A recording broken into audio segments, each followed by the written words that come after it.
দুষ্কৃতিকারী, আইন শৃঙ্খলা অমান্যকারী, রাষ্ট্রের জন্য তারা থ্রেট, তাদের বিরুদ্ধে পুলিশ ব্যবস্থা নেবে, এটাই ছিল স্বাভাবিক। কিন্তু এই পুলিশ কি করেছে?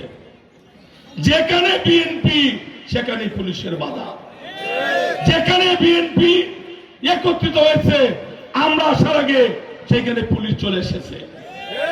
পরিণতিটা কি হয়েছে?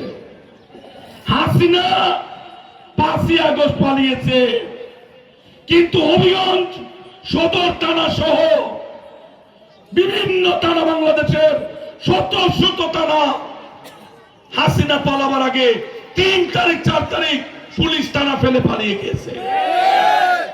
লজ্জা থাকার প্রয়োজন ছিল।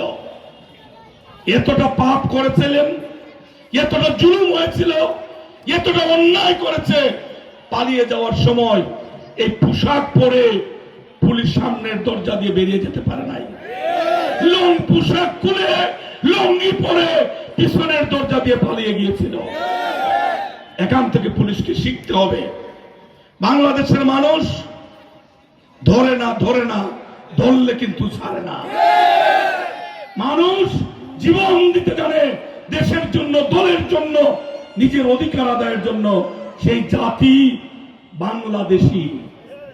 আমরা দেশ কারো দয়ায় করুণায় আমরা আমাদের দেশ পাইনি। আল্লাহর রহমতে এই দেশের মানুষ যুদ্ধ করে দেশ স্বাধীন করেছে। আমরা স্বাধীন দেশের নাগরিক। সকল ধর্মের মানুষ, সকল দলের মানুষ সমান মর্যাদা নিয়ে আমরা বসবাস করব। আপনারা লক্ষ্য করুন, আমাদের প্রিয় নেতা জনাব তারেক রহমান সাহেব বারবার বলছেন রাষ্ট্রীয় ক্ষমতায় যেতে গেলে জনগণের দোয়া ভালোবাসা ছাড়া কোনো বিকল্প নেই। সেটাই তো হওয়ার কথা। যদি মুখে বলি গণতন্ত্র, অন্তরে যদি গণতন্ত্রে বিশ্বাস করি, তাহলে সবচেয়ে বেশি মর্যাদাবান হচ্ছেন বাংলাদেশের জনগণ, যারা ভোট দিয়ে সরকার পরিবর্তন করে। গত 3টা টার্ম আমরা ভোট দিতে পারি নাই। 2014 সালে বিনা ভোটে সরকার, 2018 সালে দিনের ভোট আগের রাত্রি শেষ, 2024 সালে আমি দামি একটা পাতানো নির্বাচন। এই নতুন তরুণরা স্লোগানে মুখরিত করে রেখেছে। তাকে জিজ্ঞাসা করুন, ভাই তুমি ভোট দেওয়ার তোমার আগ্রহ কি?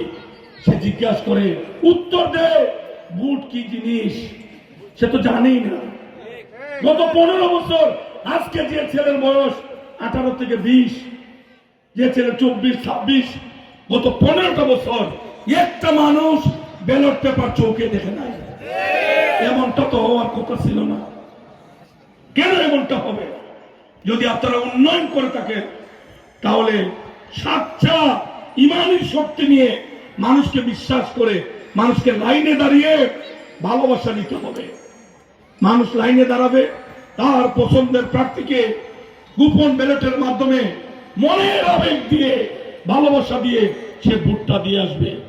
সারাটা দিন রুদ্র হোক, বৃষ্টি হোক, কেন্দ্র ছেড়ে ভোটার বাড়িতে যায় না। অপেক্ষা করে কখন বিকাল 4টা বাজবে, ভোট শেষ হবে, ভোট গণনা হবে। এই রেজাল্ট শিব যখন মাইকে বলে অমুক ভাই এত ভোটে বিজয়ী হয়েছেন, বিজয়ের হাসি নিয়ে, বুক ভরা ভালোবাসা নিয়ে সে কেন্দ্র ছেড়ে বাড়িতে যায়, শুকরিয়া আদায় করে যে লোকটার জন্য, যে দলের জন্য কষ্ট করেছি, আল্লাহ আমার দোয়া কবুল করেছেন, আমার চেষ্টা কবুল করেছেন। আল্লাহ আমার দলের প্রার্থীকে, আমার প্রতীকের প্রার্থীকে তুমি আমাদের খেদমত করার তৌফিক দিও। আবু জাহিল সে যেন না বনে। মানুষের সম্পদ বুক করে যারা ক্ষমতায় থাকতে চায়, আল্লাহ বরদাস্ত করেন না। কোথায় গেল উপজেলা চেয়ারম্যান, কোথায় গেল এমপি, কোথায় গেল আওয়ামী লীগের দাপটওয়ালা লোকজন? ওই এত বড় সভা, একটা পুলিশ আমাদের সবার আশেপাশে নাই। জনগণের ভালোবাসা যে দলের প্রতি থাকে, সেই দলকে পুলিশ পাহারা দিতে হয় না। আল্লাহর রহমত যেখানে, মানুষের ভালোবাসা সেইখানে। মানুষকে ভালোবাসলে পুলিশ লাগে না। মানুষকে ভালোবাসতে হবে, মানুষের পক্ষে কথা বলতে হবে, মানুষের জন্য কাজ করতে হবে। তাহলে বাড়ি ছেড়ে পালিয়ে যেতে হবে না, মানুষকে ভালোবাসা শিখতে হবে।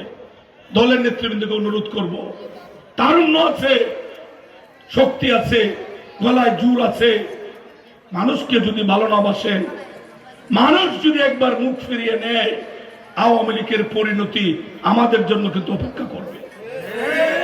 মানুষকে সম্মান করতে হবে। থানার দালালি করা যাবে না, মামলার দালালি করা যাবে না। মামলার আসামি তার কাছ থেকে টাকা নেয়, যে বাদী তার কাছ থেকে টাকা নেয়। কত বড় গজব! এই কাজ কি দেখাই হয় নাই? খেয়াল রাখবেন, এই মঞ্চবর্তী বিএনপি, আল্লাহকে সাক্ষী রেখে বলছি, বিএনপিতে লাখার মাটিতে কোন আজাদ ফয়দা হতে দেব না। কোন বিল বদল, কোন ব্যবসা বাণিজ্যে নিজের পরিবার, দলীয় লোকজনকে আমরা জড়াতে দেব না। মানুষের হক কেউ কেড়ে নিবে, সে বিএনপি করতে পারবে না। মানুষকে যদি ভালোবাসতে হয়, তাহলে এখানে দুই পয়সা কামাবার জায়গা বিএনপি হতে পারে না। পরিষ্কার বার্তা দিয়েছেন, দুর্নীতি আর বিএনপি একসঙ্গে করা যাবে না। যে লোক দুর্নীতি করবে সে বিএনপি করতে পারবে না, এটা আমার কথা না। প্রতিদিন দেখবেন কোনো না কোনো জায়গায় দল থেকে বহিষ্কার হচ্ছে। 17টা বছর আন্দোলন করেছে, সংগ্রাম করেছে, জেল কেটেছে, গুলি খেয়েছে, তার পরিবারের লোকজন শহীদ হয়েছে, পঙ্গুত্ব বরণ করেছে। তার প্রতি আমাদের দলের ভালোবাসা, শ্রদ্ধা।